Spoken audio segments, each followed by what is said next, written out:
স্বাদের ছাদ বাগান ইউটিউব চ্যানেলের পক্ষ থেকে আজকের এই ভিডিওটির সাহায্যে আমরা একটা জিনিস তৈরি করব এবং এই টিপসে যেটা তৈরি করব সেটা যদি আমরা বিভিন্ন জায়গায় ছাদ বাগানে রাখতে পারি বা আমাদের ঘরে কোণে রেখে দিতে পারি, তাহলে এটার জন্য আপনার ছাদ বাগানে কোনো সাপ আসবে না, কোনো ইঁদুর আসবে না, কোনো কাঠবিড়ালি বা কোনো ক্ষতিকারক সরীসৃপ আপনার ছাদ বাগানকে আক্রমণ করবে না। কি করে বানাবো এটা দেখে নিন। হারপিক, যেটা আমরা আমাদের টয়লেট ক্লিনার হিসাবে ইউজ করি, সেই হারপিক লাগবে। আর লাগবে আটা বা ময়দা। এই দেখুন, যেটা আমরা রুটি তৈরি করি বাড়িতে, সেই আটা বা ময়দা নেব আমি। আর নেব আমরা এর মধ্যে নেব আমরা বেকিং সোডা। আর নেব একটা লেবু। কি করে বানাবো একটু লক্ষ্য করুন। প্রথমেই আমি এখানে আটা নিয়েছি। এই আটা আমি নিয়ে নেব এরকম 4 চামচ। 1 2 3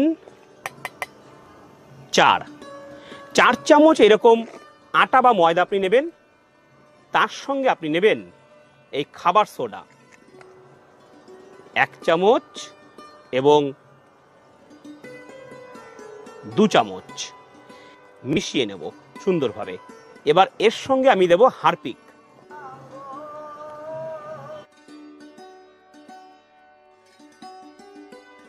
আমরা নেব 2 চামচ হারপিক। দেখুন, 2 চামচ হারপিক এরকম দিয়ে এর সঙ্গে আমি দেব সেটা হচ্ছে একটা পাতিলেবুর রস। এটাকে কেটে ফেলবো এইভাবে। দেখুন, এই পাতিলেবুর রস পুরোপুরি আমি দিয়ে দেবো এর মধ্যে।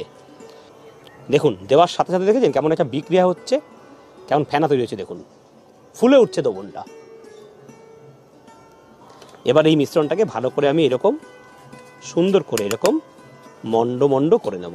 দেখুন, একেবারে সুন্দর করে এরকম মেখে নেবেন আপনারা।